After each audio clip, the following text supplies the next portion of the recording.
This is the Brewers POSTCAST, your instant game reaction for the Milwaukee Brewers. Part of the Locked On Podcast Network. Your team every day.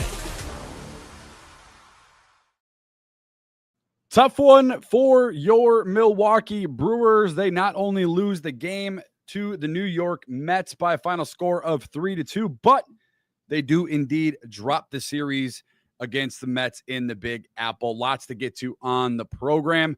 Tough luck for Jose Quintana on the mound. The Brewers offense going missing when they need him the most, and a failed opportunity in New York. We'll discuss all of it on the program. Welcome, everyone. My name is Brandon Snyder. You can follow me on Twitter at Brandon_Snyder, as well as on WTMJ.com, where I cover all of our Wisconsin sports teams. Thank you to each and every one of you for always making Locked On Brewers part of your day each and every day. Remember, wherever you get podcasts, you can get the Locked On Brewers postcast with myself and the Locked On Brewers podcast with my guy, Chuck Freeman.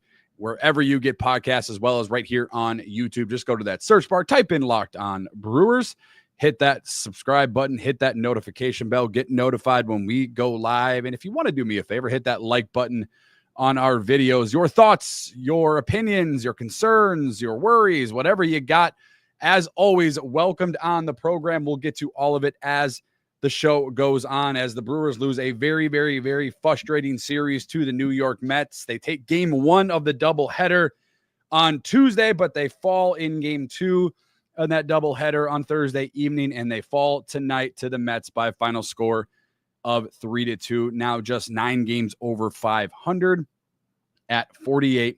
3-2 was the final, so not a whole lot of scoring to get into the scoring summary today, brought to you by Gametime and Supply House. And it starts in the second inning where the pain and the Brewers back this series. We saw him yesterday against Jacob Mizorowski with the grand slam. Brandon Nimmo picking up right where he left off to right field, a 363-foot solo home run. That would give the Mets an early 1-0 lead in the second inning. But then the Brewers would bounce back a little bit. Little bit of luck for the Brewers in that fourth inning. Caleb Durbin on a swinging bunt that would score William Contreras. Isaac Collins would advance to second. The Brewers would stall in that part of the game. And that would take us, without any scoring in the fifth, that would take us to tonight's turning point in this one, in a Brewers 3-2 loss over the New York Mets. Time to reveal where the game was won or lost. It's the turning point. Very, very, very, very frustrating sixth inning for your Milwaukee Brewers. I'm not sure if there has been, off the top of my head, a more frustrating inning for the Brewers, where a ball really wasn't hit very hard. Things just kind of squeaked by. Andrew Monasterio a few times at second base, who I guess we'll get into that discussion later too, because I don't understand the Andrew Monasterio for Bryce Terrain in the lineup. Bryce Terrain getting a plate appearance in the ninth with Christian Yelich on base, but wasn't able to connect on anything. I just don't understand taking Bryce Terrain out of today's lineup. Batting .301 against lefties, a home run, 7 RBIs against left-handed pitching this year. I understand you're looking at the lefty versus the righty, and I understand all of that, but did not understand it from manager Pat Murphy. Really didn't understand most of this lineup. Rhys Hoskins in the cleanup spot. I know I'm getting off track here out of the scoring summary, but very frustrating lineup from manager Pat Murphy, and a golden opportunity to take a series from a team who had been struggling prior to these last 2 games. But Juan Soto would squeak past Andrew Monasterio, a soft dribbler there into right field. That would score Marte. Then Alonso would come in. Jose Quintana would exit this game. The first pitch from Nick Mears, just short of a 3-run home run. Alonso would hit, Pete Alonso would hit off the fence. That would score another run. Francisco Lindor, that would leave it at 3-1. And Andrew Monasterio, he would get some revenge, though, in that 7th inning at the very top of that inning with a solo shot. But that's where the scoring would end for both teams, where the Brewers needed it most. A very frustrating 6th inning. That's your turning point in tonight's game. And that's the difference. 2 runs for the Mets in the 6th inning. They plate 2. They win by 1, and that's really all they needed. A very, very tough game, up and down tough game for Jose Quintana in this one. He does take the loss, 6-3 now on the season is Quintana. He goes 5 1/3. He allowed 6 hits, 3 earned runs, and one of those was when Nick Mears came in, but those guys left on base were due to Jose Quintana. Did have 3 strikeouts and didn't allow a single walk. He had some loud outs early in this one, Jose Quintana, that is, and then it felt like the soft hit stuff, the stuff at the right spot just kind of squeaked past Andrew Monasterio and costed the Brewers big time in this one as they fall to the New York Mets, lose their second game in a row now, 3-2 final in this one, 48-39 on the season. I mentioned at the beginning of the show my frustration with the Brewers offense today, and nothing really changed out of the ordinary. That, when this team struggles, right, it's because they're not taking advantage of opportunities. And we saw it today once again on display against the Mets in New York, 1 for 6 with runners in scoring position. Caleb Durbin, the only guy providing any offense for the Brewers, and it was a swinging bunt, as I had mentioned. And really that's going to be the difference in most games, especially when you lose close games, against good teams. And for what it's worth, the Mets on paper are a good team. Their record would indicate they're a good team, 12 games over 500 now, but coming into this series, and that's kind of what we'll get to in the things we'll be talking about tomorrow, where it was a failed opportunity for this Milwaukee Brewers team because this was a team that was losing prior to the Brewers series, just got swept by the Pirates. I know the Pirates have been playing better. You take care of business in game 1 and you falter in game 2. We saw Jacob Mizorowski with his struggles on the mound in his first loss of the year. And then today, just unable to produce anything offensively for the Brewers. 6 hits on the day for the Brewers. I believe the 4th inning was where they really, I think that was one of the first hits of the game for the Brewers came in that 4th inning. And that's where they scored one of their runs outside of that Andrew Monasterio solo home run. But a very frustrating day offensively for the Brewers. I kind of mentioned the lineup. It just feels very odd. It feels very, I don't know. I understand it's a weird game. The game got delayed to begin with due to rain in New York. It's technically a getaway game, so the Brewers are going to take off and head to Florida to take on the Marlins from New York. But Sal Frelick at the top of the order, I'm fine with that. William Contreras in the 2-hole. I guess Jackson Chourio in the 3 spot. It's kind of where he's been all year. Rhys Hoskins in the cleanup spot. Didn't understand that. Isaac Collins in the 5 spot. Didn't really care for that. Caleb Durbin, Eric Haas, Joey Ortiz, and Andrew Monasterio. It felt like a weird lineup from the start for the Milwaukee Brewers, specifically on an offensive standpoint, where you had Christian Yelich, who got the day off. He did make a plate appearance in the 9th, as did Bryce Terrain. I had mentioned my frustrations with not starting Bryce Terrain in this one, even though he's had success against left-handed pitching this season. Would it be different in this game if Bryce Terrain's at second base? I wholeheartedly believe that Bryce Terrain makes those plays at second base. And it's not a knock on Andrew Monasterio, because a lot of second basemen aren't going to make the plays that Bryce Terrain makes, right? And that's just more of a credit to Bryce Terrain. He's a platinum glove winner for a reason. And I think having Bryce Terrain defensively in tonight's matchup, even if he doesn't provide anything offensively for you because you're worried about the lefty versus lefty matchup, he probably saves those runs in the 6th inning. And then maybe, who knows what happens in this one. But the Brewers do ultimately lose to the New York Mets, this one by a final score of 3-2.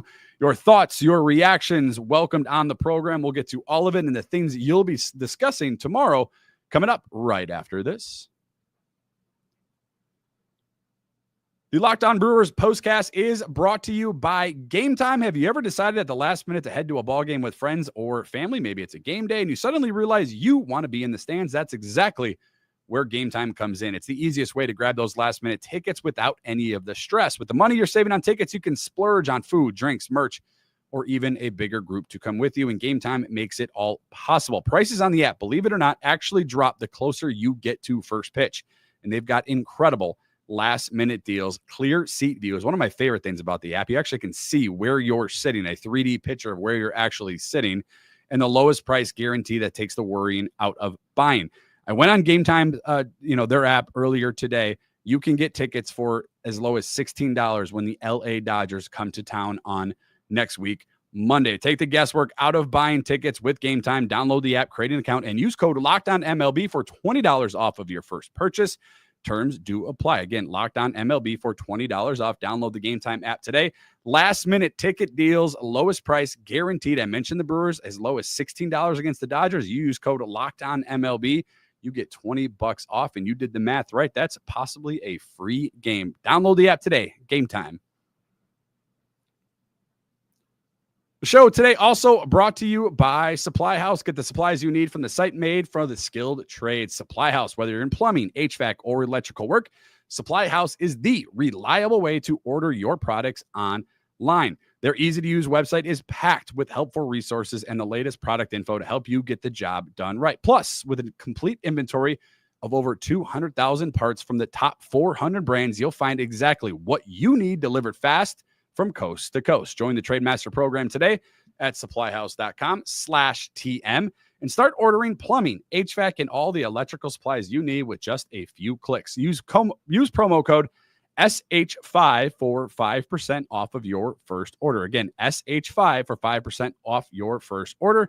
That's supplyhouse.com. A loss to the New York Mets this evening. This one by a final score of 3-2. A loss on the scoring board, a loss in the series. The Brewers now falling in back-to-back games against the Mets after taking game one of the doubleheader on Wednesday. Tough way for the Brewers to end what was a really good homestand before they hit the road, and an opportunity to take on a team that had been struggling but now takes the series right from under the Milwaukee Brewers. Your thoughts, your reactions welcomed on the program. I'm sure there's a lot to get to for your Milwaukee Brewers. A frustrating 3-2 loss. We'll start with our everydayer Kep over on YouTube. Trey not being at second base cost us that game twice in the same inning. I believe the score would have been stayed tied if he was there. And that goes back to the point. Thank you once again, Kep, for your comment. Thanks for always making Locked On Brewers part of your day. If Bryce Terrain's out there, I wholeheartedly believe, and give Andrew Monasterio credit, because there was a play earlier in the game as well that he made going to his right and stabbing and making a play that it could have gone in for a hit, but he made the play. But it's really easy for you to fall into the trap that I wouldn't even necessarily call it a trap, but looking at this game from an, glass half full perspective, that if Bryce Terrain is at second base, those two balls don't get through the infield, and the Brewers do avoid that inning, and Jose Quintana probably gets out of the sixth inning, and he's able to go a little bit longer. Maybe Nick Mears doesn't come in and give up that, double to Pete Alonso, and it just feels like, and that's why tonight that's our turning point, because it feels like those little chances that the Mets were given in that sixth inning proved to be obviously the difference in this game. Cody, part of our everydayer crew. If Terrain is at second and Hoskins hit a few inches right, this is a different game, much like yesterday. Game of inches killed the Brewers. Got to go into the All-Star break taking at least 2 out of 3. It's the little things in baseball. You go to the top of the ninth inning where Christian Yelich gets on after a single down the third base line, and an absolute dart from Terrens behind the plate to get Christian Yelich, who was attempting to steal second base with Bryce Terrain at the plate, a literally perfect throw. Like you say, a lot of people say that a lot of times in reference to many different things when it comes to baseball. Francisco Lindor didn't even have to move his glove. The ball slid right into Christian Yelich, and he was ruled safe on the field. Upon further review, he was ruled out, and it goes back to that game of inches, right? If Christian Yelich steals second and he's on second, there's one out.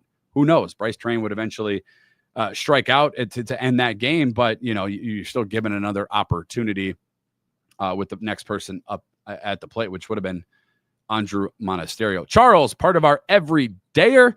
Terrain makes those plays. What in the world is Murph doing? That's the thing that I just don't understand. It's the thing I really don't understand.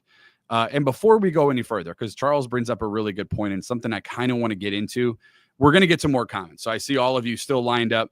Drum, Chase, Greg, I see you guys all lined up on the YouTube chat. I will get to all of your comments, but while it's fresh in my brain, thanks to Everydayer Charles, I do want to get into the things you'll be talking about tomorrow in a 3-2 loss for the Brewers and dropping 2 out of 3 in the series against the Mets. This is what you'll be talking about. It's probably good reason why I'm not a baseball manager, right? I mean, I'm definitely not the smartest when it comes to the game of baseball. I've never coached professionally, so there's also many other reasons why I'm not. But it felt like a failed opportunity for the Milwaukee Brewers in New York. It felt like an opportunity where you were playing some of your best baseball over the course of June, one of the best teams, the best team in baseball in June in many different areas. The Mets had been struggling. Prior to that Game 2 win last night against the Brewers, they had been coming into this series losing 14 of their last 17 games, including a 3-game sweep over the Pirates prior to this series. It felt like the perfect opportunity to play a team that is going to make the postseason, that is really good. We mentioned this lineup, the middle of your order between Lindor, Soto, and Alonso. It's a very good offensive lineup. Sprinkle in Nimmo in there, who destroyed the Brewers this week. It's a really, really good team. And it felt like the perfect time to play this team on the road as well. Just not playing good baseball. In today's lineup, today's decisions really leaves me scratching my head. It felt like the Brewers were almost content. I don't want to say, again, I'm not questioning their effort. I'm not questioning their desire or their will. But if you look at this game on paper, it feels like they were more worried about having the game be delayed 45 minutes and trying to get out of New York and get ready for the Marlins. That's what it felt like. I wouldn't have sat Bryce Terrain, as I had mentioned. I wouldn't have sat Christian Yelich. I would not have had Rhys Hoskins in the cleanup role. I would have played to win this game with all my chips in the table because it was an opportunity to continue what you have been doing great. Scratching and crawling when needed and winning games and winning series. That's what they've been doing in the last month or so. And it felt like it was a failed opportunity on the Brewers front. Now, it's one game. It's one series. It's not the end of the world. Could things change come next week and we're talking about maybe a 3 or 4 game win streak and this is back in the back of our minds? It's very possible. But these games are important. And I'm not saying you have to win every game, because I know a couple of you on the YouTube chat and comments always like to point that I expect the Brewers to win. I do. More times than not, I do expect the Brewers to win. I do. Maybe that's the homer in me. Maybe that's the optimistic point of view. But I think this team is better than most teams. I do. Right now, they're playing better, or they were playing better than the New York Mets. Offensively, defensively, pitching, bullpen. They had been a better rounded team, well-rounded team than the New York Mets prior to this series. And it's that old Herm Edwards quote. I believe it's Herm Edwards. We had him, or no, Denny Green. We had him and we let him off the hook. And I feel like that's what the Brewers did in this series. Now, you give the Mets credit for Game 2. You tip your cap to the Mets in Game 2. Jacob Mizorowski, who player of the month for the National League, and rightfully so, historic start to his career, dropped a tough one in Game 2. But today was an opportunity to kind of get back on the pony, saddle back up, and bounce right back. And the lineup, the defensive lineup, the offensive lineup, seemed like a failed opportunity for the Brewers as they lose 2-3 to the New York Mets, as well as drop 2 out of 3 games. Greg, over on YouTube, part of our everydayer crew, death, taxes, and the Brewers stumbling into the All-Star break. Never fails. Never fails. But I will say this, we have to keep our heads, keep the positive perspective. This team has turned it around have been holding their head 10 games over 500 for a little bit now. They're now 9 games over 500, but let's give them a little bit of credit. Let's give them a little bit of credit for crawling out of that proverbial hole that we had mentioned in most of April and most of May and finding ways to play better baseball prior to the upcoming All-Star break. So let's give them a little bit of credit, but it is frustrating because it does seem to happen. I think it was it last year or the year before where they got a 4-game sweep against the Pirates. And again, the Pirates weren't good. And it does always kind of feel that way. Chase, part of our everydayers over on YouTube.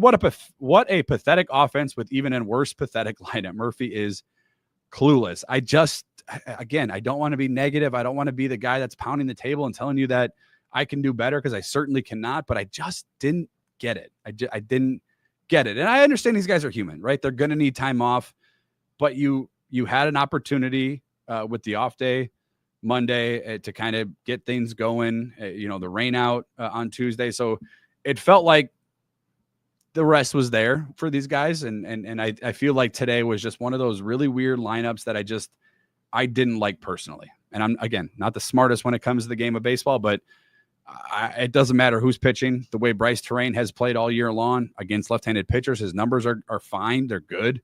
They're above average. I'm starting Bryce Terrain. Even if he doesn't provide anything at the plate for me, the reason I start Bryce Terrain, and again, it's easy for me to say now because the game's over and we saw the turning point in this game. The difference is the two, couple of balls past Andrew Monasterio in place of Bryce Terrain.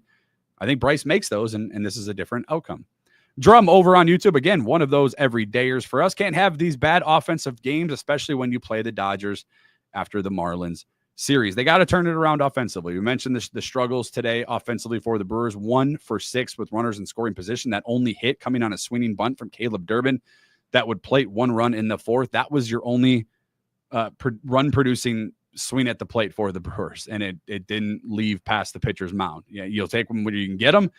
But you're right, Drum. You have got to be able to continue to stack runs. And the Brewers, when they're able to score 4 or more runs, are a completely different team. So they got to be able to get those runs across the board. Tyler over on YouTube. I don't get the rhyme or reason as to why we sit dudes for a call-up. Why was Andrew Monasterio playing? Why did Durbin sit for a double after having days off? Murphy's only downfall. Again, sometimes I think for baseball managers, it's just overthinking, right? I think sometimes these guys are a little bit more cautious than we would like to be as fans. Certainly for me, I mean, Bryce is getting every start for me. I mean, I get it. Like, I understand, the matchups. I understand him needing time off. But again, they just had Monday off. The rain out on Tuesday. Like, these guys were fine. It's not like they're, playing 18 games in 17 days where they have coming up in August. But it just feels like it felt like a very weird roll of the lineup for the Brewers. But all you can do is get back on the saddle, and hopefully they can string together some good games against the Marlins coming up beginning on July 4th. That'll do it for today's show. The Brewers losing to the Mets 3-2, drop 2 out of 3, now 9 games over 500. We'll see if they can bounce back against the Marlins coming up.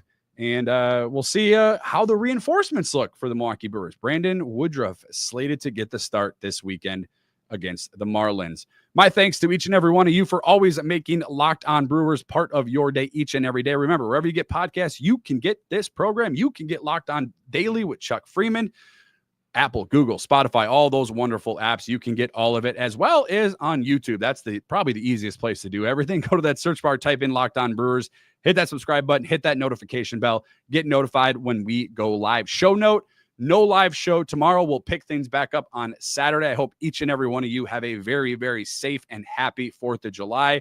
My name is Brandon Snide. You can follow me on Twitter at Brandon_Snide. Once again, my thanks to each and every one of you for always tuning in and always making Locked On Brewers part of your day each and every day. We'll see where the Brewers can bounce back, win, lose, or draw. A tough one for the Brewers, losing the series and the game this evening to the New York Mets.